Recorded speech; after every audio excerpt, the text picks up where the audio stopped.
Diplomacy का नया ऐतिहासिक अध्याय। अनीता आनंद की भारत यात्रा बहुपक्षीय शक्ति संतुलन को झुका सकती है दिशा। पृष्ठभूमि और तनाव कैसे हुई खाई। सितंबर 2023 में हरदीप सिंह निज्जर नामक खालिस्तान समर्थक की वैक्यूमर में हत्या ने भारत कनाडा संबंधों को गहरे संकट में डाल दिया। कनाडा की जांच एजेंसियों ने भारत से जुड़े आरोप लगाए, जिसे भारत ने बिल्कुल निराधार करार दिया। आरोप प्रत्यारोपों के बाद दोनों देशों ने अपने राजनयिक स्टाफ को निष्कासित किया और कई कूटनीतिक चैनल बंद हो गए। 2025 में नवंबर-दिसंबर में भारत और कनाडा ने यह संकेत देना शुरू किया कि वे रिश्तों को सुधारना चाहते हैं।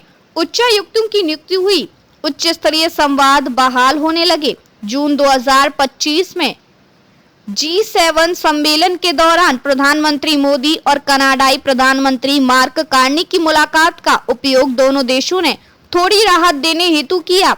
यात्रा का कार्यक्रम और विदेश नीति एजेंडा, यात्रा तिथि और रूट। अनीता आनंद 12 अक्टूबर को भारत पहुंचेंगी और 17 अक्टूबर तक पूरे एशिया दौरे पर रहेंगी। भारत में वे नई दिल्ली और मुंबई जाएंगी, जहां वे राजनयिक और कॉर्पोरेट वार्ताएं करेंगी। इसके बाद उनकी यात्रा सिंगापुर और चीन की होगी, जहां वे अतिरिक्त बहुपक्षीय वार्ताओं में भाग लेंगी। मुख्य वार्ताएं और बिंदु। नई दिल्ली में विदेश मंत्री एस जयशंकर और वाणिज्य एवं उद्योग मंत्री पीयूष गोयल से मुलाकात। मुंबई में भारत और कनाडा की कंपनियों, निवेशकों और उद्योगपतियों के साथ बैठक। निवेश एवं रोजगार सृजन पर चर्चा। विषय व्यापार विविधीकरण, ऊर्जा अन्वेषण एवं ऊर्जा संक्रमण, खनिज संसाधन, सुरक्षा एवं खुफिया साझेदारी। क्यों यह यात्रा मास्टर स्ट्रोक कही जा रही है? पहली ऐसी यात्रा। अनीता आनंद भारत आने वाली पहली कनाडाई विदेश मंत्री होंगी जो इस तरह के डिप्लोमेटिक रीसेट की शुरुआत कर रही हैं। बहुपक्षीय रणनीति। यात्रा सिर्फ भारत तक सीमित नहीं है। सिंगापुर और चीन यात्रा अनुशंसिक रूप से जोड़ती है कनाडा की इंडो प्रशांत नीति, इंडो पैसिफिक स्ट्रेटजी से नया भरोसा और संकेत। यदि दोनों देशों ने संवाद एवं साझा हितों का प्लान क्रियान्वित किया तो यह यात्रा भविष्य की स्थिर साझेदारी की नींव बन सकती है।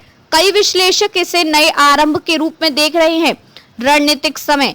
ये यात्रा ऐसे समय हो रही है जब भारत अपनी अर्थव्यवस्था को वैश्विक मंच पर चौथे नंबर तक ले जाने की ओर अग्रसर है और कनाडा नए नेतृत्व के साथ विदेश मंत्री में बदलाव करना चाहता है। चुनौतियां और जोखिम। अतीत की अनसुलझी कहानियां, खालिस्तान समर्थक गतिविधियां और उन पर कार्रवाई भारत की चिंता का केंद्र रही हैं। इनमें से कोई भी समस्या उठे तो ये यात्रा दबाव में आ सकती है।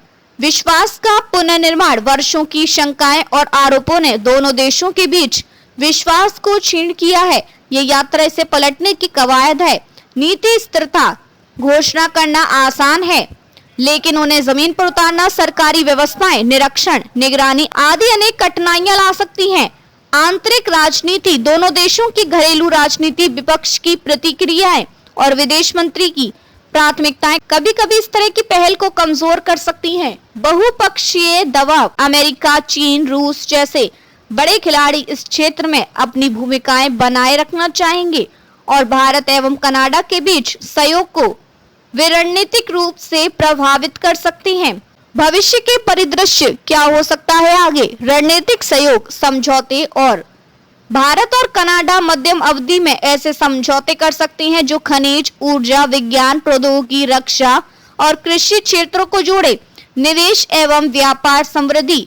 विशेष जोन, टेक्नोलॉजी हस्तांतरण, क्लीन एनर्जी प्रोजेक्ट आदि क्षेत्रों में बड़े निवेश आने की संभावना।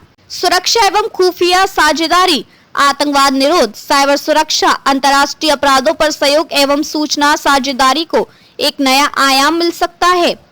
बहुपक्षीय मंचों पर नई आवाज। भारत कनाडा संयुक्त रूप से संयुक्त राष्ट्र, G20, क्वाड, इंडो प्रशांत मंचों पर नई पहल कर सकते हैं। मनुष्यों से जुड़ी कड़ी। विद्यार्थियों, प्रवासियों, सांस्कृतिक और तकनीक आदान प्रदान को बढ़ावा, जिससे जन समूह में भी भरोसा और संवाद मजबूत हो।